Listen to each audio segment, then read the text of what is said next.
YSR Congress party అధ్యక్షుడు మాజీ ముఖ్యమంత్రి వైఎస్ జగన్మోహన్ రెడ్డి నేడు తన పుట్టినరోజును జరుపుకుంటున్నారు. ఈ సందర్భాన్ని పురస్కరించుకుని ఆంధ్రప్రదేశ్ రాష్ట్రంలోని పల్లె నుంచి పట్నం వరకు వాడవాడలా వేడుకలు అంబరానంటుతున్నాయి.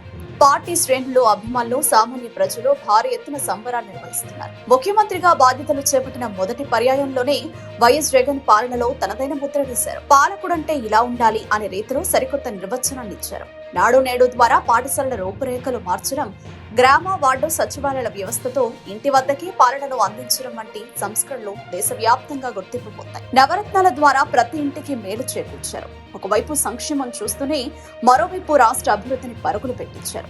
అన్ని వర్గాల ప్రజలకు, ముఖ్యంగా వెనుకబడిన తరగతులకు ప్రాధాన్యతనిస్తూ నిర్ణయాలు తీసుకున్నారు. ప్రస్తుతం అధికారం కోల్పోయినప్పటికీ వైఎస్ జగన్ విశ్రమించకుండా ప్రతిపక్ష నేతగా ప్రజల పక్షాన నిలుస్తున్నారు.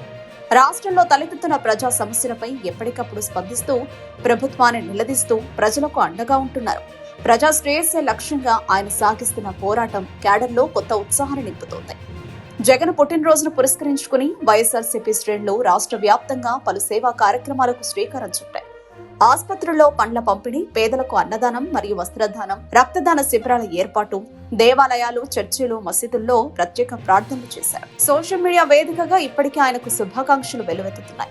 ప్రజా నాయకుడిగా, సుపరిపాలనకు ఆద్యుడిగా వైఎస్ జగన్ మరిన్ని విజయాలు అందుకోవాలని అభిమానులు ఆకాంక్షిస్తున్నారు.